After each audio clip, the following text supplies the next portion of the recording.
This is DJ Dr. Chris. And it's your favorite nurse practitioner, Bree.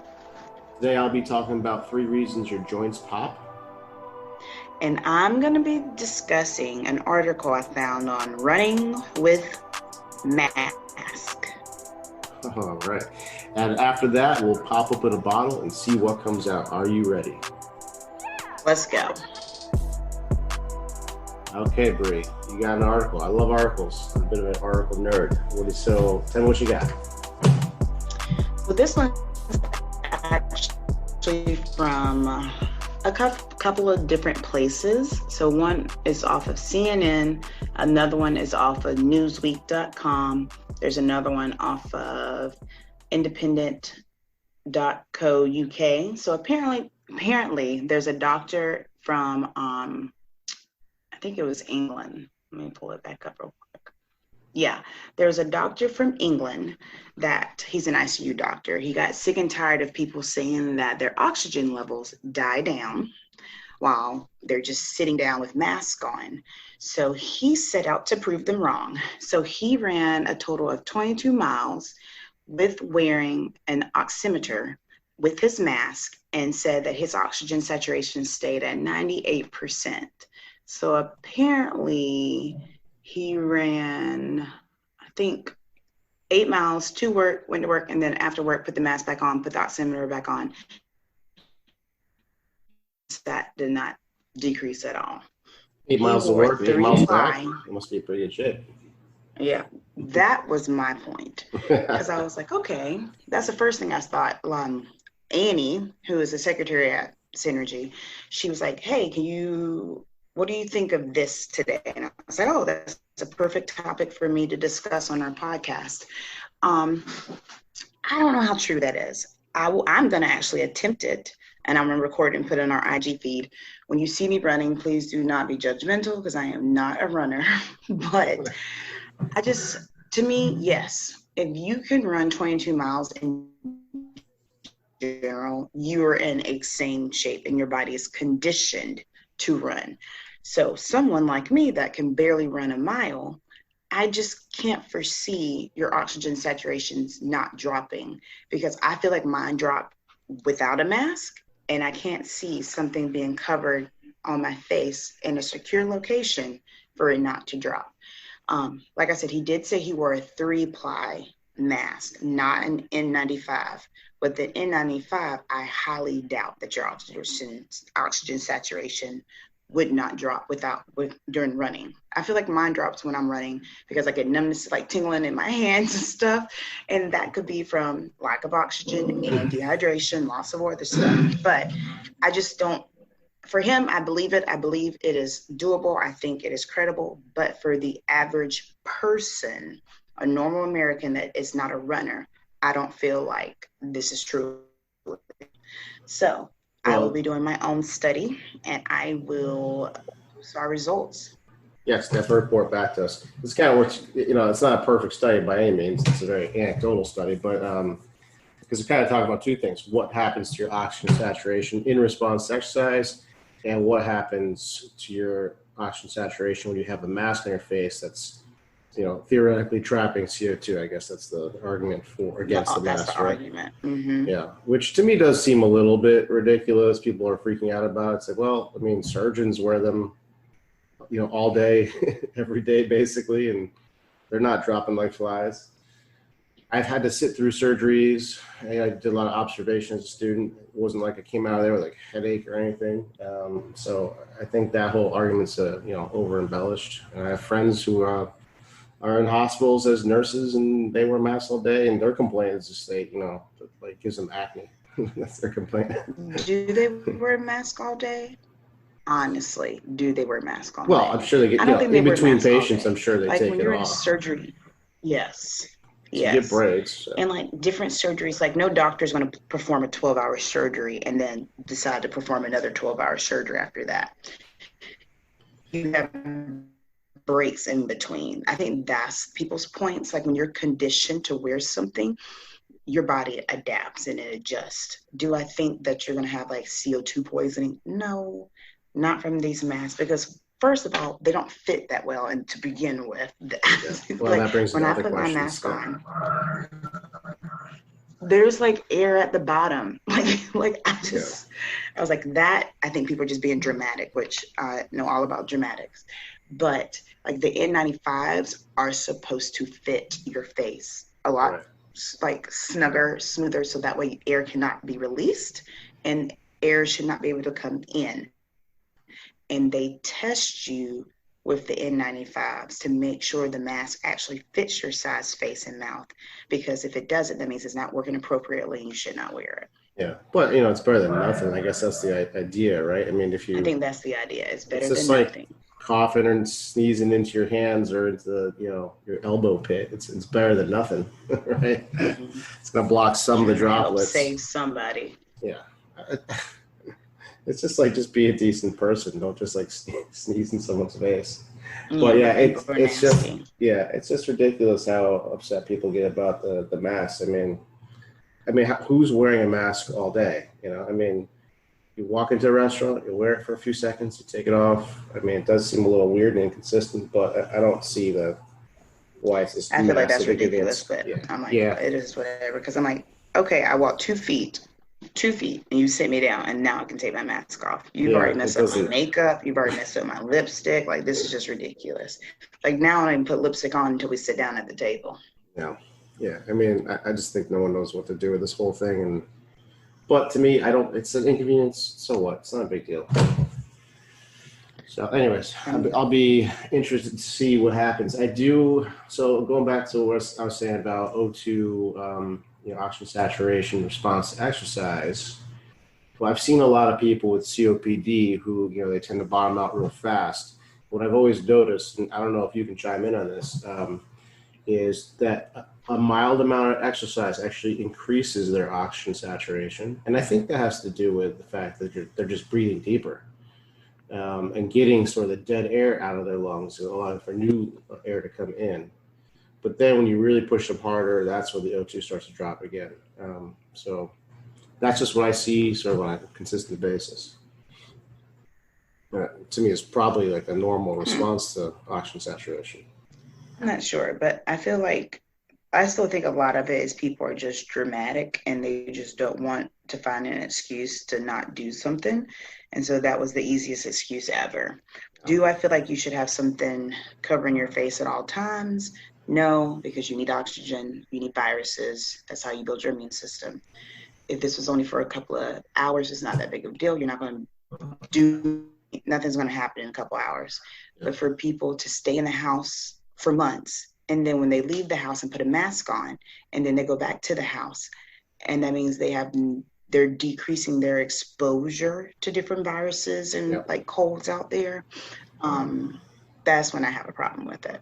I see people driving around by themselves, like with a mask on in the car. Like, with the mask on. Yeah, I don't get that at all. With the mask on. Because they don't know any better. Yeah. They're just wearing a mask like they've been told. Yeah, I guess you're right. Or they're wearing a mask to their mailbox or something like that. Mm-hmm. So anyways, all right. I think we kind of beat that dead horse. So what's going on in the rehab corner? In the rehab corner, I'm just answering a question that I get. It's more of a complaint that I hear often. It's like, why does my knee pop? Why does my shoulder pop? Or my back when I roll over in bed, right? Super common. I'm sure you've heard that a lot too. Like, why does it do that? And people seem very concerned about it. So, and I always say, the body makes, it's a machine. It's a we're sort of a wet machine. Things gliding over each other. Things are bound to make sounds, especially as we get older. Like, just like a door, as it gets older, the joints creak a little bit. Humans are not much different. So to me, it's not really a big deal unless it's painful, right? So there's in my mind, three main reasons that joints make sounds or your body makes sounds. One, you got tendons. Tendon is just the end of a muscle. So it's the interface between the bone and muscles, the attachment. So it's technically just the end of the muscle.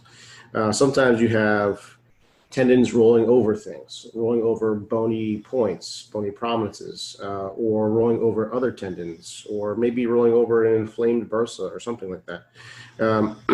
So like I think of the rotator cuff, which is 4 small tendons all sitting right next to each other. And when you rotate your shoulder, you get one tendon rolling over another, and sometimes it produces kind of a snapping sound. Or you get snapping hip syndrome, where you have a tight hip flexor rolling over the bone of your pelvis, and that tends to snap over it back and forth. So that's one main reason. So tendons. Number 2, I would say arthritis. So when you have the wearing away of cartilage, you get more sort of bone-to-bone grinding. That's probably a big one as we age. My neck is kind of grindy when I look side to side. I'm assuming I have some arthritis in my neck. It's kind of like I felt it. Like I've moved a arthritic shoulder before. It just feels like like a rusty metal plate rolling on another rusty metal plate. And then the other one, the big one is cavitation. So the gas bubble thing, right? So that's basically what chiropractic is. Popping the gas bubble. That's the idea. So what I learned in grad school is when you take a joint past its end range of motion quickly, there's a little gas bubble that exists in there, and you're popping it, and you have a sudden increase in range of motion. And that's what they call cavitation. But a paper came out in 2015 that found just the opposite. So they did a real-time MRI, and they did like just knuckles. It's like pulled someone's knuckle apart. And what they found is that as you traction the joint or separate the joint a little bit, through negative pressure, you pull out dissolved gases that are sitting inside sort of the solution that's inside the joint, and a gas bubble forms as opposed to collapsing, which I found super interesting. And that snapping into existence is what makes the sound. So, which begs the question: is that good or bad? Clicking is gas.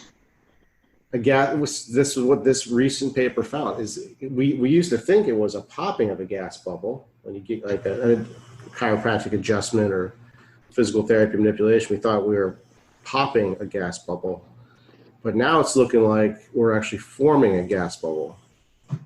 So, which kind of like disrupts the whole idea of the benefit of it, right? The idea is to initially get rid of that gas bubble so you have a sudden increase in space. Well, now we're forming a gas bubble. So is that good? Maybe it's creating some sort of stability inside the joint. So I think there's a lot of questions to be asked about this paper. I feel like I'm sure there's more research that needs to be done. Yeah. Always has to be more research. But it's just a very interesting paper, and I can't wait to see what comes out of it.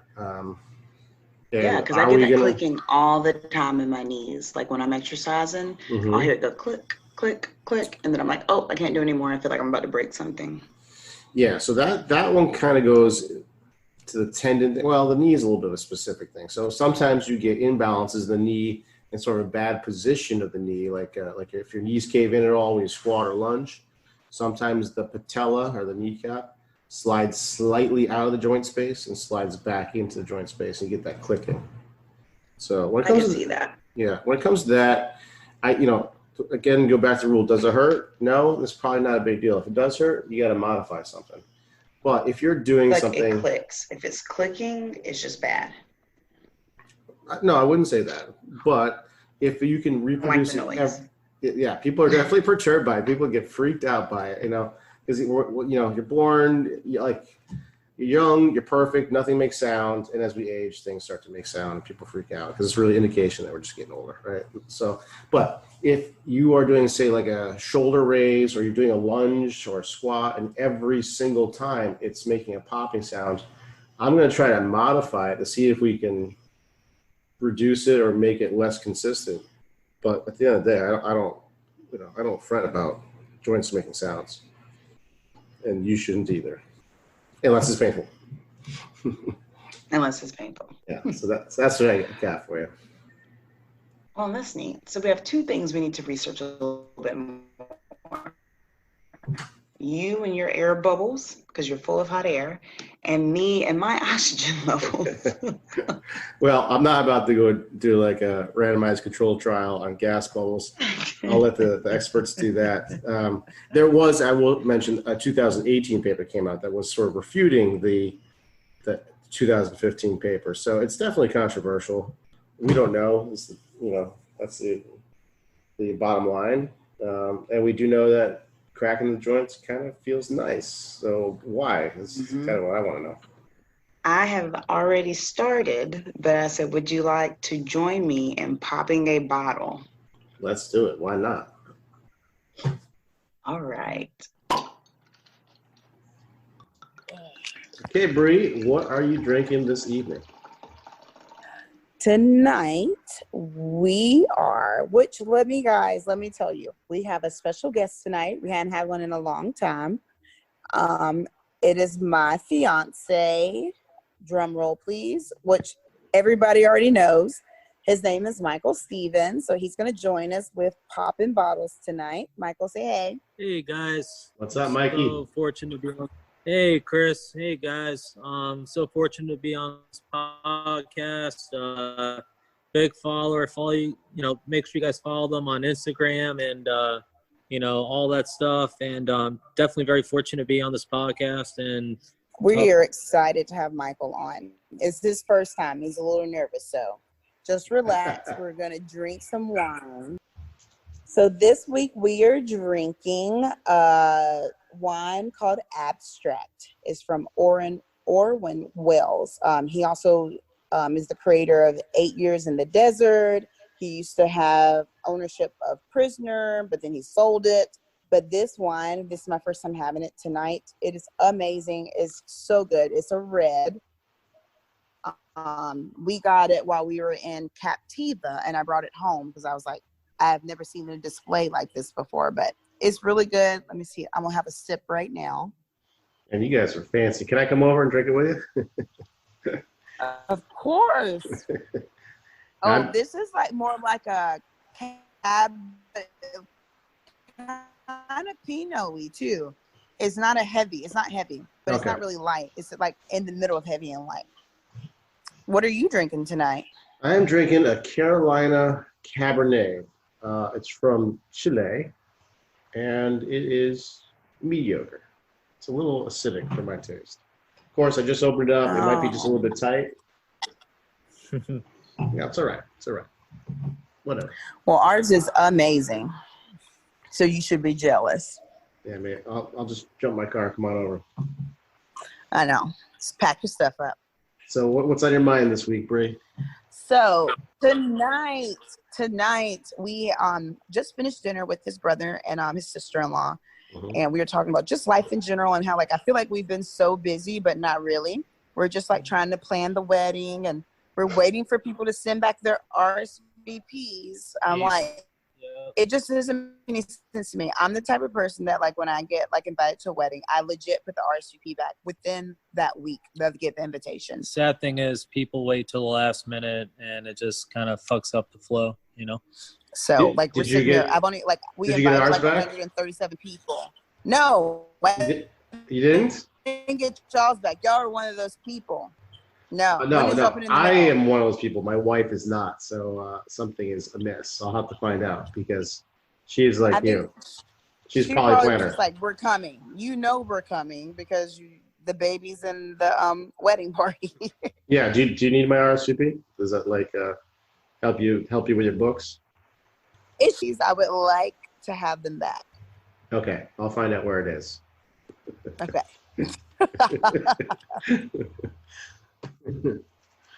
So what's going on your end? Oh, not much. You said that you feel like you're busy in a weird way. I feel like that too. I am not as busy work-wise, but I'm somehow more busy. I feel like my life is on Zoom now. I feel like everybody is on Zoom. I feel like Zoom must be a very happy company right now. I have this theory. I was talking to my brother and a friend of mine about how I think there's going to be this mass migration out of cities because of Zoom and everything that's going on. Yeah. You think so too, Mike? Yeah. Is it already happening?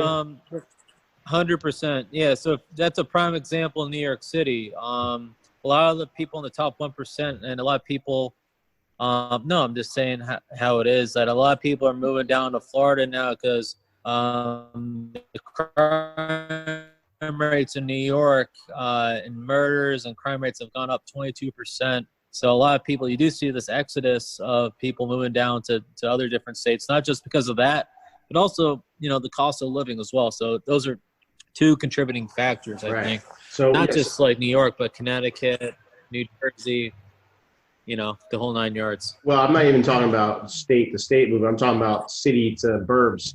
Because, basically, I think all these corporations are like, oh, wait a minute, we can do what we normally do via Zoom. So why have this overhead? Why have AKA why have an office, right? Sorry? Exactly. Because at the end of the day, these companies are saving so much money on commercial real estate. Why did they need the commercial real estate? If they can have their employees work from home. I get that. But also, too, a lot of people are also moving down to different states to, save money on, not paying any state income tax. And, I feel like that's just Florida, though. But you go to Boca Raton, it's like. That's Florida. Well, New York, it's like.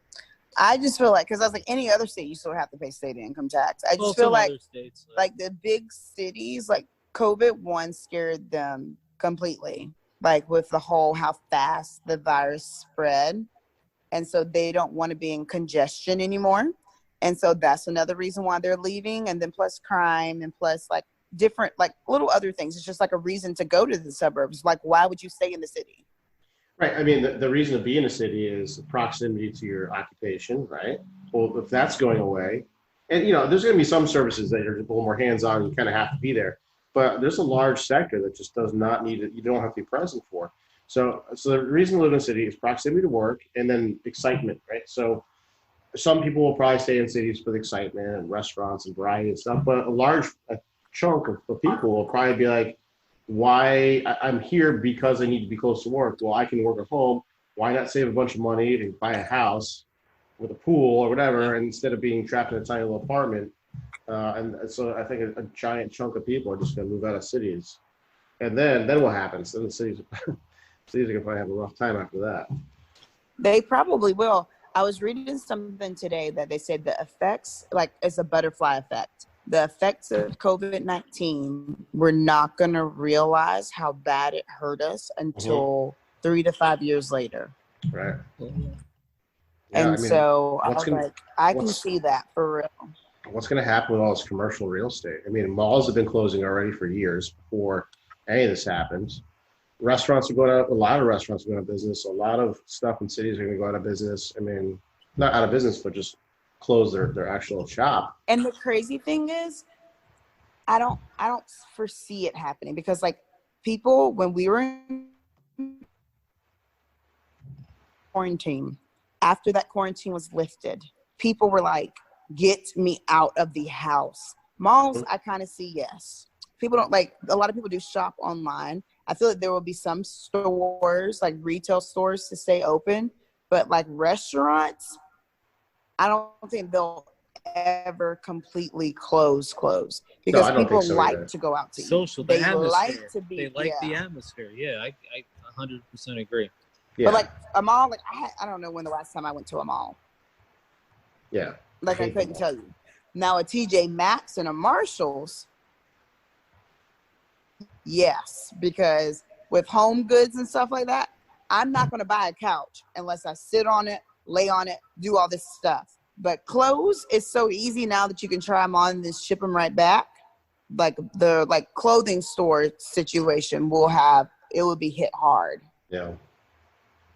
Yeah, it's gonna be crazy to see what happens. I mean, so you put all that stuff we're talking about together, and I think places where like where we live now, like Naples, is going to be hit with an influx, which would be great for our property value. But I think we already get that ×3 influx in season. But if you multiply that with like people migrating out of cities and people fleeing sort of tax situations, I mean, I think Florida is just going to blossom. Unless we keep getting pounded by hurricanes. I don't know. I mean, we're going to always keep getting pounded by hurricanes, and they're probably going to get worse. Yeah. Because of climate change and global warming, you'll definitely see more intense hurricanes. Absolutely. Yeah, I agree. So what else is up, Chris? Besides our wedding, where Michael really doesn't even know what's going on. Like I told him to focus on his portion, the tuxedos, getting the guy Yeah, Mike, all you ready. gotta do I pretty much is, am handling everything else. yeah, all you gotta do is just keep asking her, what do you need, and make sure she's happy, and try not to argue with her.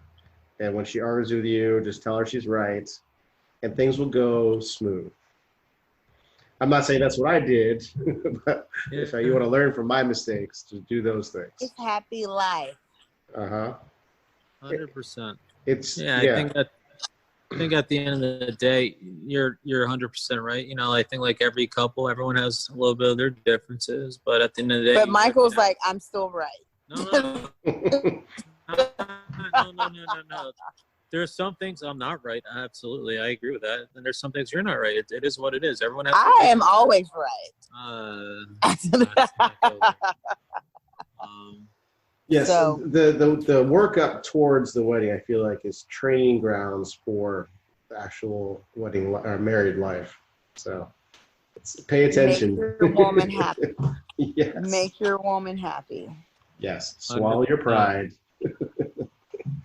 And Let it be. Let it be. And that's what I was like. I'm gonna start playing that song. Let it be. Let it be. Calm down, Michael. I'm right. Just give it to me. Michael's like, nope. This is why we drink wine. makes me calm down and makes me go to sleep. So it kind of works. Well, and I mean that's why you have like boys' night, or you know, just like kind of grumble about. Yeah, I gotta plan it out. I've been crazy, so probably next month we'll do it. We'll do something. We'll have a good time and kind of go from there. There's some really cool. There's a new bar that opened up in downtown Naples. It's called Sidebar, and it's supposed to be really good. I don't know with COVID now. I don't know if they're still open, but I can definitely Google, see what's going on, and it looks really nice. So for those of you, we live in Naples, Florida. If you're a new listener, the average age is 85. So and that's Michael says that all the time. But Naples, Florida, it's the west coast of Florida, on the Gulf side, and we have a lot of cool, really cute restaurants down here. So he was saying this new restaurant, or I don't know if it's new or not, but it's called Sidebar. Opened up this year. It opened up this year, and then COVID hit, so that sucks for them. Yeah, very upscale. Looks nice, really good. Happy hour drinks. Downtown Naples, definitely check it out. And we should add that, Chris. The best spots for happy hour, like where we're gonna go each week. Yeah. I think that's a cool little segment. Ooh, I like that. Too. Yeah, I like that. I like it. We just came up with something new, friends. New segment. Yeah. All right. Speaking of segments, let's go ahead and grill me on your questions. Well, so how are we gonna run this segment, or my at least favorite segment? So are you gonna quiz us both, and then are we gonna turn into a contest? Oh, we can do a contest. No, let's just do the questions. All right. It's common sense questions. Are you smarter than a physical therapist or a nurse practitioner? So the first question that I'm going to ask, and this is for you and Michael. So Michael, you can answer it too. Oh, hang on real quick. Let me pull the question up. All right. So I thought this one was really cute. Okay. The peacock is a bird that does not lay eggs. How do they get baby peacocks? Say it again. Yeah, I have no fucking clue. I mean, intro to biology did not work out for me, so. The stork delivers them, right? Guess what? The peacock. Hold on. I want to guess. They get. No? So they don't produce eggs? I'll read the question again. Yeah, because it phased out a little bit. The peacock is a bird that does not lay eggs. How do they get baby peacocks? Oh, I feel like this is one of those like wording kind of trick questions. The peacock is a bird that does not lay eggs? Yes. Probably something stupid like it doesn't lay them, but it produces them. I don't know. Let's see. Am I close? Yes, kinda. It's not lay eggs. Does it bury eggs? They ain't got nothing to do with that. Okay. All right. Time's up. Okay, go ahead.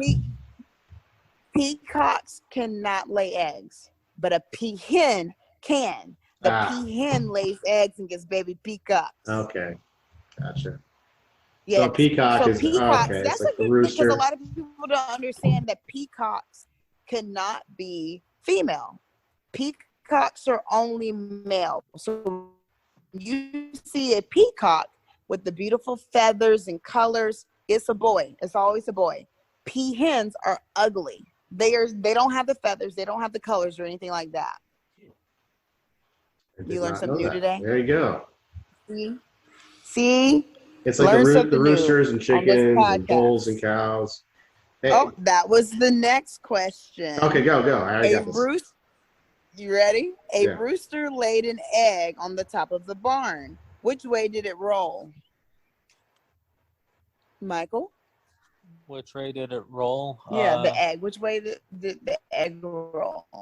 If a rooster laid an egg on top of a barn, which way did the egg roll? A cock a right or right. I don't know. Like, fuck. Cock a right or right. Michael, oh my gosh. Go ahead, Chris. Okay. A rooster laid an egg on the what? The roof. Oh, God. Down? I don't know. It rolled down. He's right. Oh, shit. No, that's not right. What's the answer? He knows. It didn't roll. Since when did roosters start laying eggs? Well, I thought maybe like put it up there with its beak or its little claws. No. Okay, so it didn't. Roosters are boys. Oh, okay. I don't like that. Oh, shit. I didn't even know that. Wow. Yep. Learned something new. Oh, my gosh. Okay. Next question. How can a man go 8 days without sleep? Think about it before you answer. Oh, I got it. We'll start. Wait, Michael, do you have it? Chris, you go first. We'll start with you, Yeah. Chris. Okay, don't take a nap. Okay, Michael, what's yours?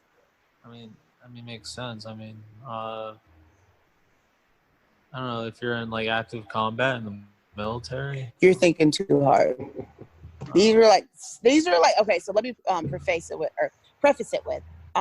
these are like common sense questions, like most people know the answer, but a lot of people like ourselves, we think too hard on the question. So the answer to this question is, how can a man go 8 days without sleep? Answer: by sleeping during the night. Yes, that's what I mean. Like, don't take a nap. So if you take a nap, you're sleeping during the day. Yeah, so don't sleep. You just sleep at night. Yeah. See? Well, these are simple questions. Yeah, I thought these questions are like... No, they're like common sense questions. Yeah, here's the last one. Go for it. If there are 6 apples and you take 4 away, how many do you have? No, we did this one last week, didn't we? Oh, did we? Wait, sorry. Let's let Mike do it. One. No, let Mike do it. 2. Say the question again. Listen to the question. Okay. If there are 6 apples and you take 4 away, how many do you have? Oh, I have 4. Ding, ding, ding. It's a trick question. You must listen to last week's podcast. Listen. No, he's like, mate. okay, last one. How far can you walk into the woods? That's it? How far can you walk into the woods? Yeah, this one's kind of stupid, but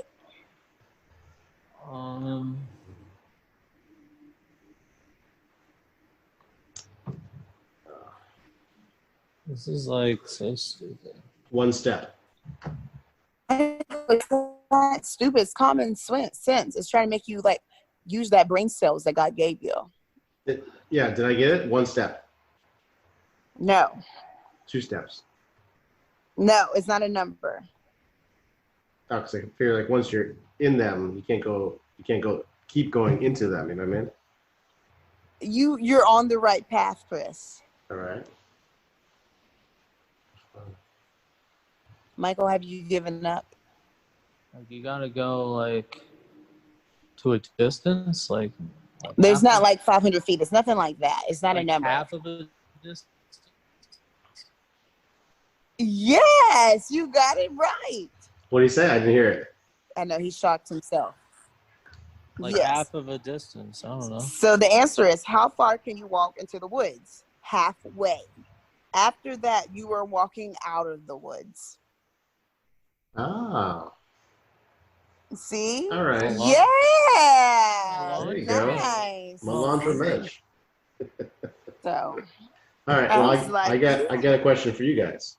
This Oh, gosh. is not necessarily a common sense one. It's kind of a factoid thing I found interesting. What is the difference between a road and a street? What's the difference between a road and a street? What is the difference between a road and a street? Well, we're going to go over all of them. There's roads, streets, avenues, boulevards. So what is a road? What's the differentiation? Because there's actually definitions for them. And I'll say the definition is very loosely followed, but there is a rhyme and reason behind it. You don't have houses on roads. No, that's not right. The difference between, does it have to do with the difference between commercial and residential properties? I don't know. I mean, you know, like you said, you go on a road, like you'll see commercial properties. The street, it's more residential. And you just told me I was wrong. It's not quite that. So a road is meant to link a town and a city. A road links a town and a city, and a street links Is city neighborhoods To commercial. is within a to city. towns Is within a city. So street is within a city. within a city. Yeah. Now A again, street these is are. within Oh, a city. okay, I can see that. But again, Yeah. these Then are what's very, a block? so a block? What the, I'm not going over blocks. All right. Well, so what's an avenue? An avenue is a neighborhood. No, it's like commercial, right? It's like There is an association with like it being like a downtown area, but there's a reason for that. So avenues and streets run perpendicular to each other, and typically streets are north-south and avenues are east-west.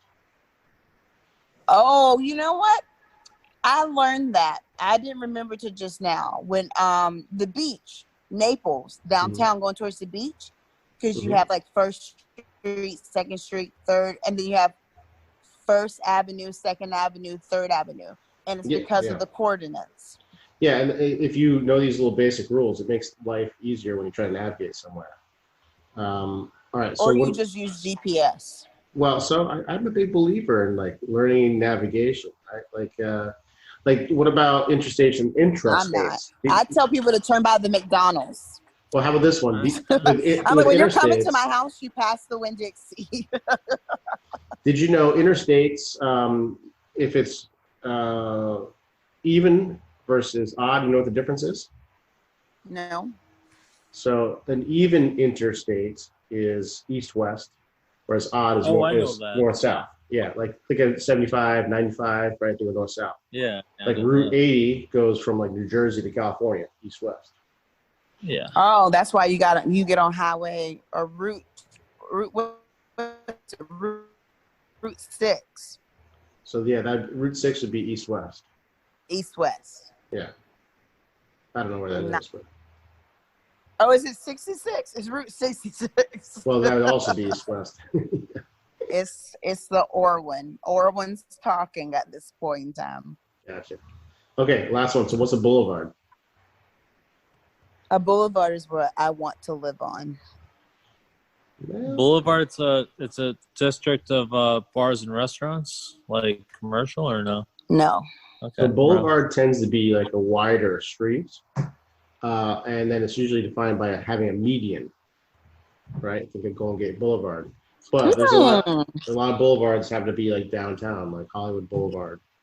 That's So- what I was about to say. That's why I was like, oh, that's why I want to live there, because I was Okay, thinking about so- stuff like that. Yeah. It's like kind of more commercial areas. Not necessarily though. What he's saying is just this is a wider street and there's Yeah, there's a median. So a lot, it's Naples usually, could have a boulevard. yeah, because Naples likes to make everything pretty, which is awesome. But a lot of places they're like downtown. They have that big wide street. They're like, let's make it pretty because they're down area. They throw in a median. They put shrubbery up, so it's associated with a little bit of luxury. Ah, yes.